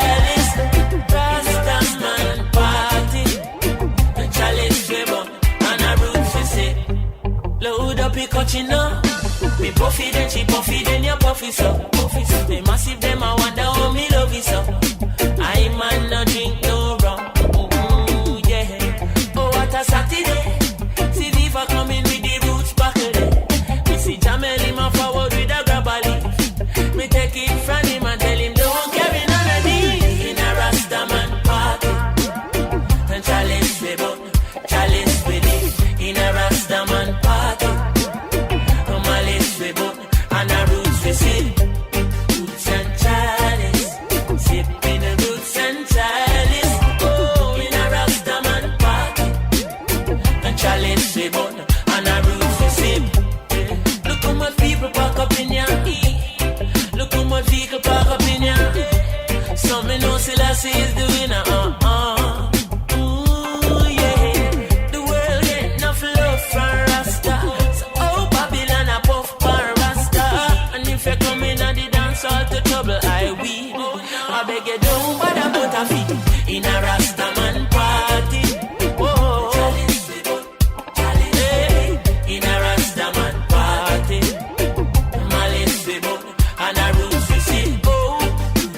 say, steaming out, chronics are steaming out. Now let me chalice and me a leave me house. Steaming out, chronics are steaming out. Never coming on knife rolling with my spouse. I Rasta now play no cat, no mouse. And me a no dopey but no ghost. So me say watch it, make a pooper chronics come down and toast. Like me and the rhythm married and we never divorce. I'm stepping at the place, the people them a ball out. Some man a figure sing until me choke get house. Some of the pass and me chalice them no. No. While come wicked and a while. Now welcome Papa Chronics in original style. And the people in my balls, I'm a well versatile. I'm a stepping at the place and the dance gets spoiled. I'm a rough, I'm a tough, plus me meek and my mild. From my shirt to my shoes, well clean and a style. And I watch it Papa Chronics in original style. While come wicked and a while. From a little, yeah, me take it from I was a little child. Now my big look, I'm rough, look, I'm tough like crocodile. And my lyrics, them a flow and them a run like river Nile. Me say second Papa Chronics, people them love your style. Them love your style, and me say them love your style. Them love your style, and me say them love your style. This is the most unique radio show in America. This is Cannabis Life Radio. Hello. Welcome back to Cannabis Life Radio. Hello.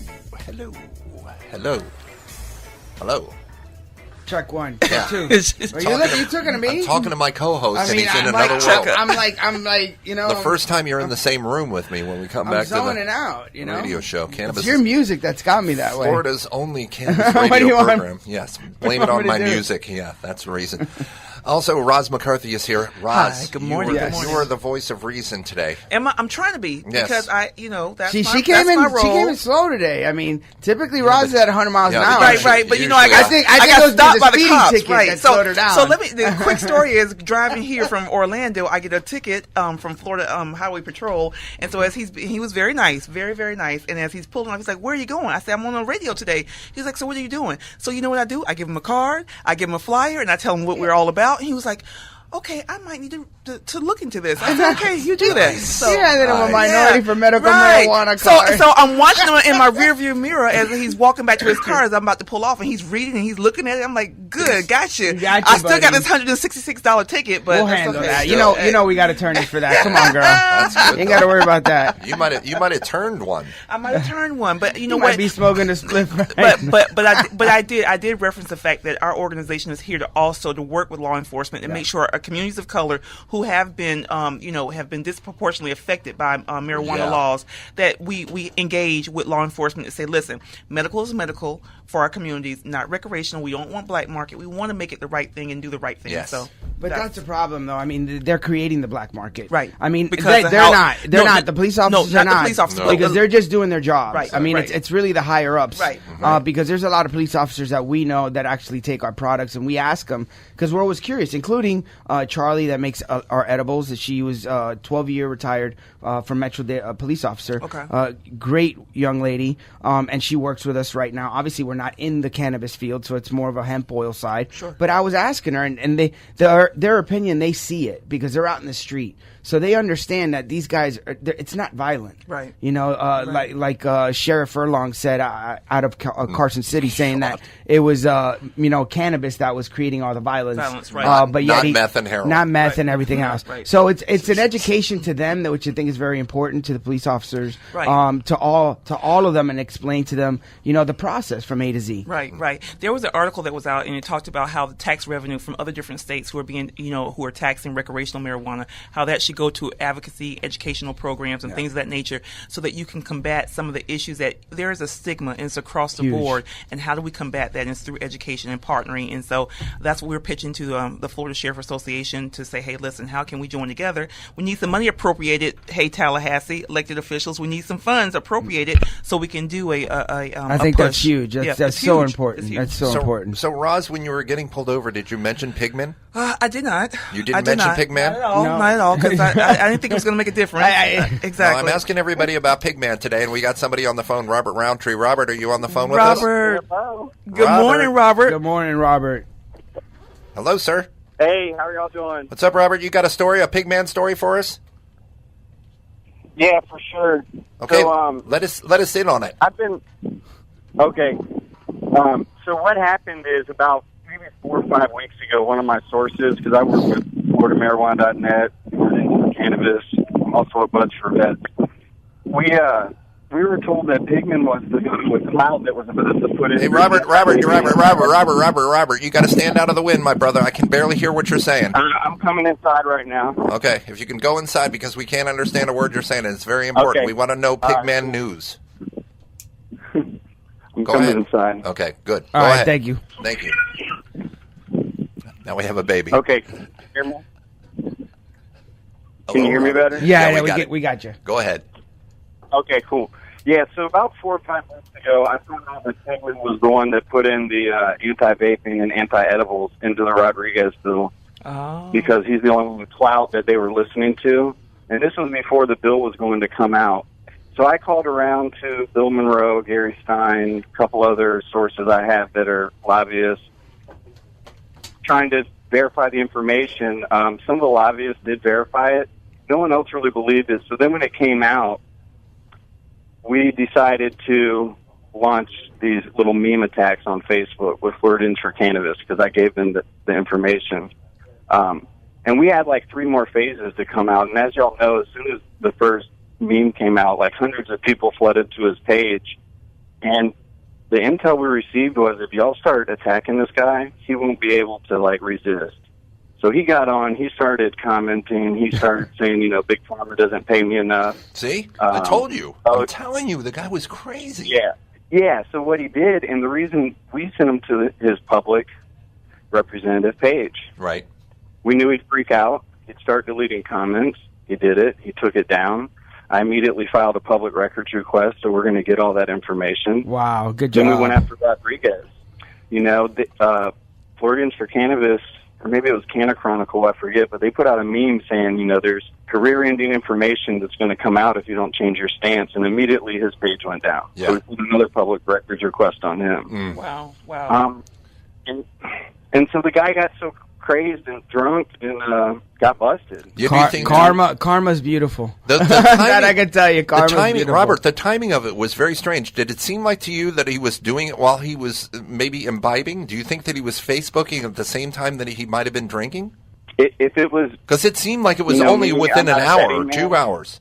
Yeah, if it was me, and I'm not a betting man, but if I had to bet, I would say he was drinking. I'd put my money on he was drinking for sure too. Yeah, that explains a lot. I mean, he probably was responding to the people that he was overwhelmed, and he thought he was being Mr. Big Shot, and it backfired big time. Man, I mean, he must have been pretty hammered though. Yeah. For after 3 hours, as you were saying earlier, still pretty blowing hammered. a 1-4. 1-4 That's after bad. 3 hours. They're like, let's let him sit down here for a little bit, and then give him a break. Sober and then up, next thing you know, Pigman. Sober up, Pigman. Get in the corner, Pigman. Sober up. Well, I'm of course, I play devil's advocate on the other side of the coin, thinking, okay, we met with him in person in his office in February, and so I didn't know all the intel and the backdrop of him. So actually, it was a really good meeting. I felt like he was nice to you. He was nice. He was open. He said, I do understand what your issues are, because we talked about the issues in the minority community. And his suggestion to us was, why don't you find out all the different people that sit on the committee? I'm the chairman, and reach out to them, let them know what your concerns are. And I asked him, I said, can we say that you said to reach out? And he said, yes, you can. So it's disheartening. And the reality and the seriousness of the situation, as much as we joke around, the seriousness of the situation is that as a constituent here, a voter, and someone that's looking out for the interests of underserved folks, I thought we had someone that was at least going to listen, or at least going to open up. And that's the scary part, though, Roz. These guys, and I got fooled. These guys, he fooled you. just like the Rodriguez bill, everybody thought things were looking better. Right. People were actually talking on the back end. We just for them not to have edibles, just edibles and flour, it makes no sense. And no You're vaping. eliminating. If you look at the market itself, the THC market, in all the states, right, 23 to 27% of what's sold is edibles. Yeah. Right. And it's typically the older generation. I like edibles myself when I go to a medical told you, I state. saw it for myself. Oh, my gosh. Exactly. So, I mean, these are the things that they're trying to eliminate. Right. They're trying to make it into, like, so medical, one strain, Right. one drop, like Marinol. Right. Marinol doesn't work for everybody. It's Yeah. synthetic. Yes. So, these are the Fake. things that they're trying to create. Fake. It makes absolutely zero sense. You would think that they would go, listen, how do we meet in the middle somewhere? Where can we find some areas of agreement, things that we can't can't move on this, but we see where you're coming from here. And I go back to what Eric Range said earlier, that there is a lack of education across the board. And one thing that has to happen is their center and understanding of the industry and understanding of the medicine and the medical part of it, right. It's not there. I don't think they care. I don't think they want to learn. Right. They have no interest in learning the actual business and the people it's helping. I wish we could get Dr. Rosado to be in front of a committee and just go over the medical aspect of it. We're and talk about bring him on next week, a too. 10 milligram versus. I mean, I wish. That's funny you mentioned Dr. Rosado, because that's who I had set up to meet with Carrie Pigman. But, you know, Roz, like, these politicians, they don't care. They're bought and paid for by Mel Sembler. Yeah. Like, I mean, he goes up there and, like, personally, you know, watches over these guys. And one thing I wanted to make sure everyone's aware of, because a lot of people listening to the show, and everyone listening, make sure you like and share it so the show can grow. I mean, what they're doing is revolutionary. He's going to disappear for a few weeks, pop up like a whack-a-mole, like nothing happened. Yeah. So we're about to apply like 10 times more pressure on this guy through his little, you know, waiting period. And then there's going to be a sucker punch that hits him right when his new page pops up that we haven't really even hit yet. We were going to hit it like the third phase of the campaign. Yeah. And so when everyone sees it, make sure you go there, write to his new little page, and comment again, because he's going to be expecting, because they're used to traditional mainstream news where they don't talk to the press, and then it disappears. They don't realize that 6 million people voted yes. 71% of Floridians voted yes on this. Right. So if they think they're going to be able to hide, if this would have happened 2 years ago, it probably wouldn't have made news. Nobody would have really talked about it. But since this is happening now, and we're all on top of it, and people are paying attention, he can't hide. No, he can't hide. He cannot hide. You can't hide, big man. And timing is of the essence, because again, I'm telling you that whatever's coming out of the House, that meeting, in that committee meeting, and this is what I'm learning with my lobbying efforts, that stuff is happening next week, next Tuesday. I wonder if he's going to be there or not. I'll be there, so I'll be able to come back and tell you guys and let you know who is there and what's going on. I want my pig man update. Yep. I have to have my pig man update. I mean, I can kind of tell y'all what's probably going to happen through what I've been told. What do you think, Robert? What do you think, Robert? What is it, Robert? Well, all right, so the edibles and the vaping, that was just a bargaining chip so that the House could get the Senate to limit the THC milligrams and CBD milligrams per day and start negotiating that way. There's another argument going on right now whether to give two of the nurseries that failed in getting a license automatically awarded, or they're going to open it up and remove the nursery requirement. Ben Polaire, Florida for Care, are arguing to remove the nursery requirement. They're probably going to add in, whichever one of the representatives in the House bill, they're going to add in that the language that was pretty tough about the testing that had certification requirements. Right. And then the Moffitt cancer research will get in there. Yeah, that's on the Senate side. They're going to wrap it up. They're going to send it to the House, make that negotiation, sign it, and be done with it. Oh, my gosh. And I will tell you this did pop up, and I was about to cringe in the audience. They wanted to, this was, again, a thought process where those people who actually submitted their applications who were denied, who did not meet the requirement, to open it up and let them get grandfathered in as well as the current license holder on the Senate side. And I thought that's ridiculous. Like, if you didn't make the cut, so now you have all these other different folks who may want to apply, but I didn't make the cut the first time in 2014, but I automatically get grandfathered in. Just none of these guys should have made the cut in the first place. That's the crazy part, because these guys are not growers. I mean, what they were doing with the nurseries has nothing to do with medical cannabis. Yeah, they were growing magnolia bushes and stuff. Zero. So if the right way to done it is had people that go in and actually bring in a business plan, show what you could do, how do you develop the grow, and how the extraction, get a third-party testing, not in-house testing, because you don't know what you're testing. Right. And at that point in time, then submit those applications and allow people to get in the business. Is that a joke or not? I'm going to test my own product and tell you that my own product is. Of course. It has to be independent testing. And we actually have a part of our organization that's an independent tester that does it out of state and that wants to have an opportunity, again, to be able to do supporting testing independently outside of the license holder. And I think it makes sense. I think Nikki Fried last week said they test, which is Green Solution, they test in-house, but there's a bill coming up for third-party testing. Right. Now, when is that bill going to happen? Right. Well, why aren't they not telling us what's in it now? No, she wouldn't even tell us what was in it now. Some of the chemicals, we don't know what's sprayed on this stuff. They're telling us. We'll call Nikki Fried and have her call her. Yeah. Well, we'll talk to her later about that. Yeah. I mean, there is plenty of places. Well, I don't know about you guys, but I don't believe in a safe pesticide. Yeah, they're spraying pesticides. Yes or no? Of course. I mean, it's Florida. The humidity. I don't care if you got HVAC and all kinds of dehumidifiers. People are walking from outdoors, indoors. You can do your little delouse or whatever clean you want. Something's going to get in, so you're going to have to mitigate that through some means. Yeah, and that's the whole thing. These guys do not know how to grow this. And when you look at just some of the pictures, and I have friends that get hired as consultants, and that's what they're really doing. A lot of these guys don't know what the hell they're doing. Yeah. Wow. All right, Robert. Thanks, Robert. Thank you, Robert. Really appreciate it. Call back next week with a Pigman update. Absolutely. Keep the pressure on. That's for sure. Yeah, definitely pressure Pigman. Yep. Thank you, brother. Yeah, I sure will, guys. I appreciate it. I love what you're doing. I'll be calling in next week. All right, thank you, Robert. Appreciate it. Thanks, Robert. All right, you are currently tuned to Cannabis Life Radio, brought to you by Green Roads World.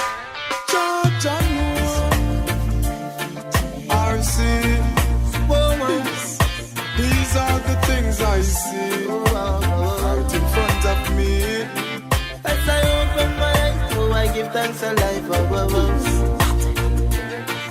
Oh, yes, Lord. As the days go by, out comes the sun, shining on my face again.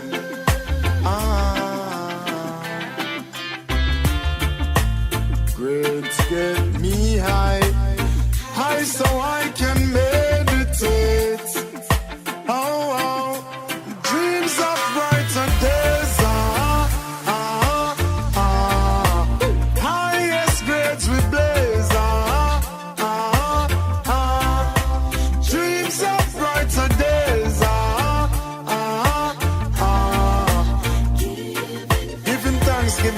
Giving thanks. Giving thanks as the days goes by, giving thanks and praise. As I puff on my window and glance through my window, I realize there's no turning back.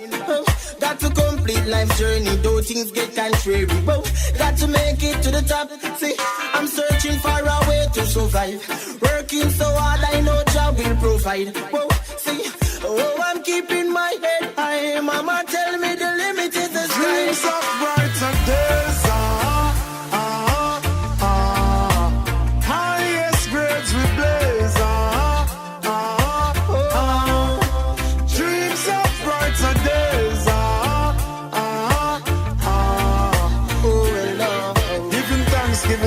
Giving thanks. As the days goes by, giving thanks and praise. Big burden everybody, still a tread weary, but no watch the screw face where we have on. Real soldiers keep standing. Now give up the fight. No. The sun will shine tomorrow. We shall see the rainbow, and I will never let go. No. Dreams of brighter days.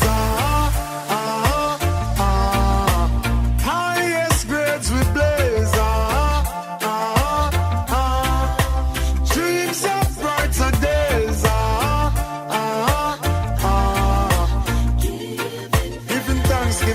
Giving thanks as the days goes by. Dreams of brighter days. Highest grades we blaze. Dreams of brighter days.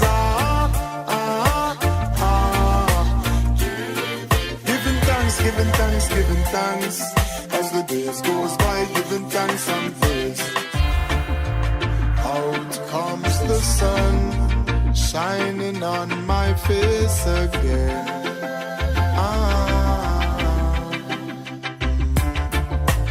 Grades get me high so I can meditate. If you need cannabis as medicine, you need Cannabis Life Radio. My Pigman information was incorrect, Roz. Thank you for correcting my That's Pigman. okay. My That's Pigman what info. Google's for.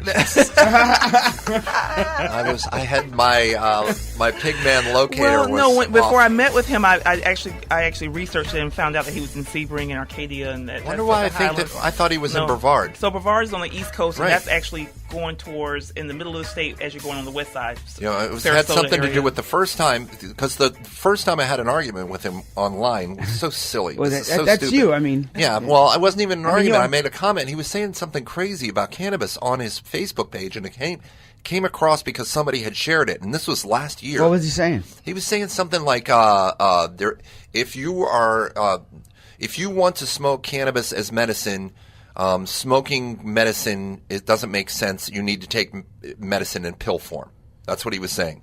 And I was like, dude, you're the dumbest person. No, I didn't say it like that. I was like, that's the dumbest thing I've ever heard. But honestly, though, there is some...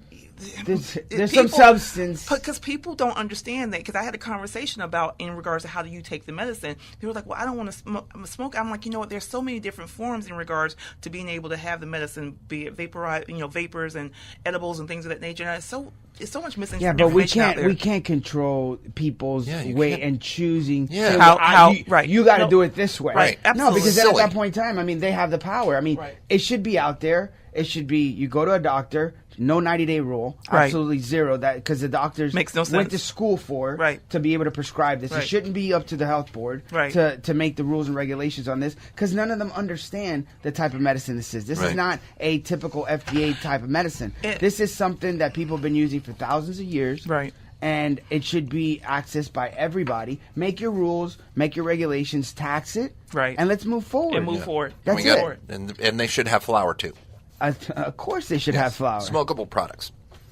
I agree. How are you going to make your edibles? Well, if you don't have not only flour? that, it's not really edibles that I'm into. It's the infusing of butter. Well, that's based edible. That's edible. Right. But you need the flour in order to extract get Yeah, oil so to make that's the butter. the reason. So even though people say that you got to have flour to be smokable, you don't necessarily have to be smokable to have flour. Exactly. Typically, people right now are not using. I mean, it's been a big shift over to edibles. To oils, towards tinctures. There's not really a lot of people. I mean, yes, you have a big population of people that still smoke it, and well, some people medically relief they have to smoke. People with ALS. Yes, and then there's Kathy a lot of people Jordan that have a said taste. that she has to smoke 30 because years. She's outlived 3 doctors. I heard yesterday. 3 neurologists. 3 neurologists gone. She's still alive, and ALS is supposed to pass on after 3 or 4 years. And she looks good. She was there yesterday, right? She looked great. But she's got to smoke to get the fluid out of her lungs.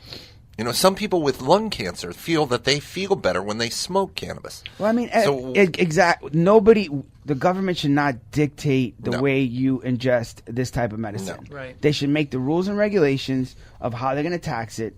Right. Open up the market so there's competitiveness. But that's the stigma. That's the whole thing about marijuana and back in the day and the war on drugs and everything. Because if you look at it, smoking, if you can smoke a cigarette and have an option of that, you should be able to have an option in regards to how you have your cannabis. So I agree. We got to go to the phones. Hello, My. Good morning. Good morning, My. Thank you. Welcome to Cannabis Life Radio. How are you, My? Very good, very good. Thank you, guys. Thanks for having me. I'm here with my daughter as well, and she wants to say thank you. Sure. What's going on? Hi, good morning. Hi, good morning. Good morning.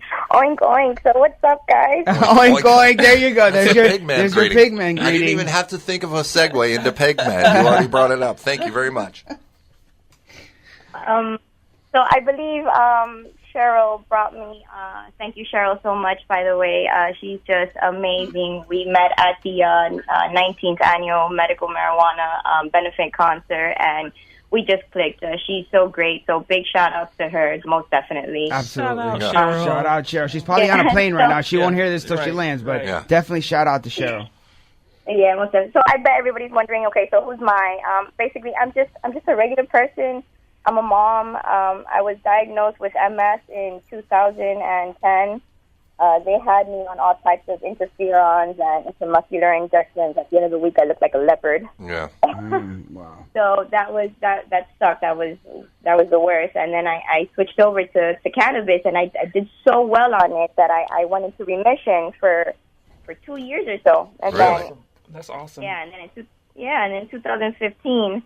My youngest daughter, Julie, a.k.a. Chuchi, she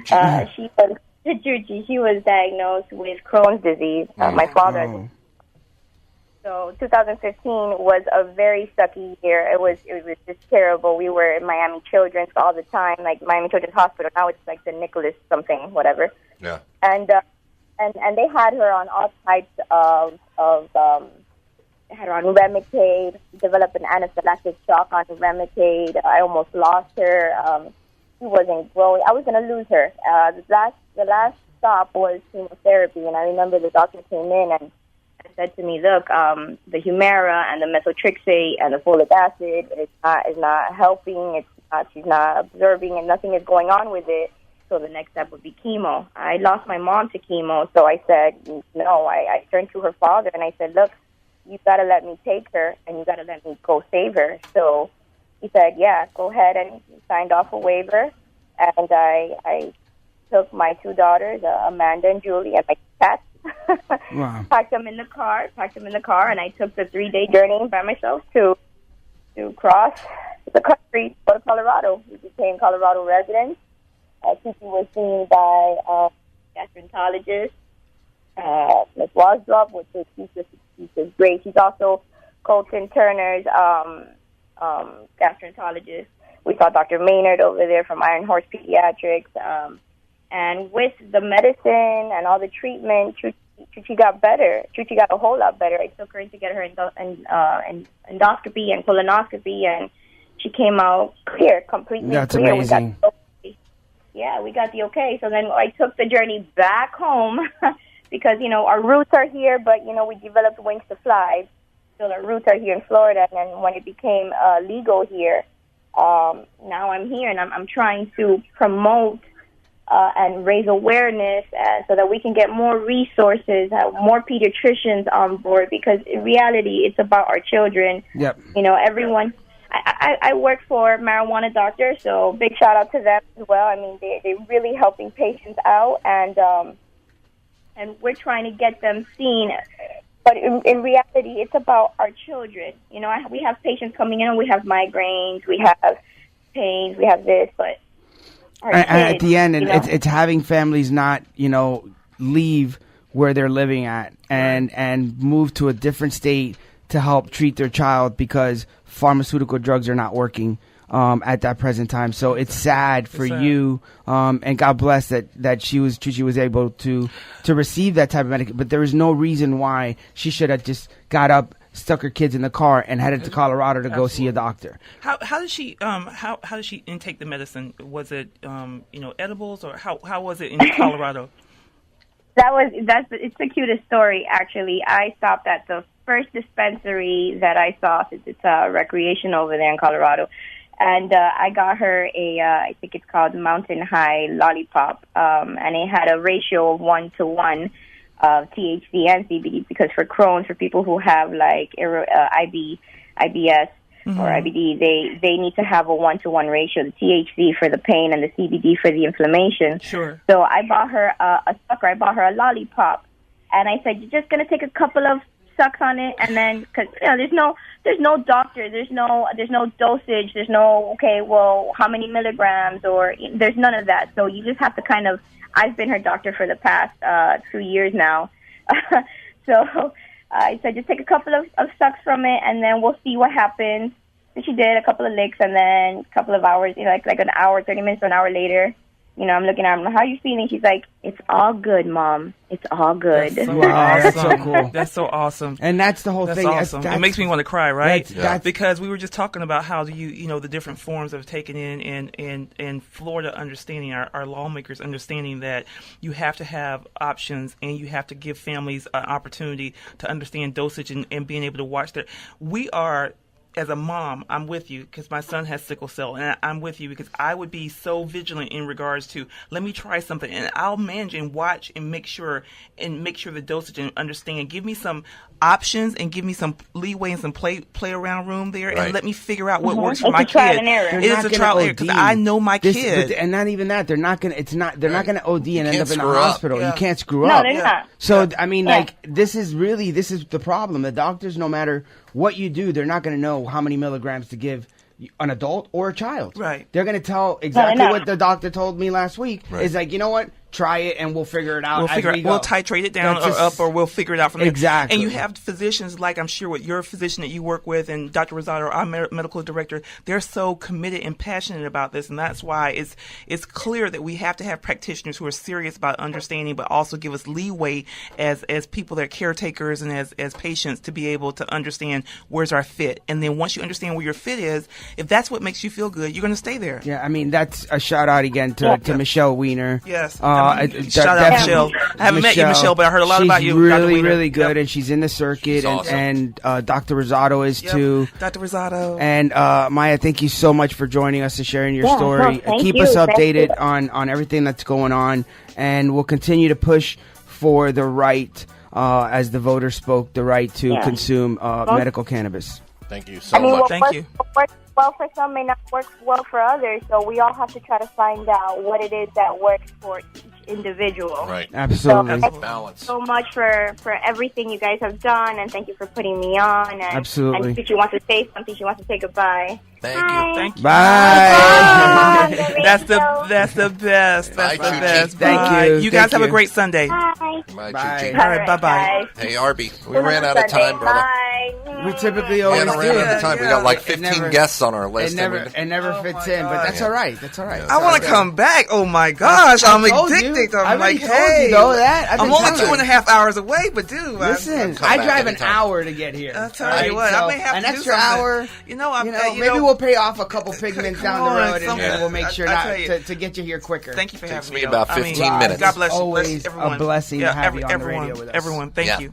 Thank you very much, Russ. Absolutely. And want to thank also Pigman. Absolutely. Because without Pigman, we would not have had a great show today. And because of Pigman, we did. Congratulations to Pigman. You have been listening to Cannabis Life Radio, brought to you by Green He's Roads so bad. World. Yes, He's so bad. Thank you. Peace. Peace.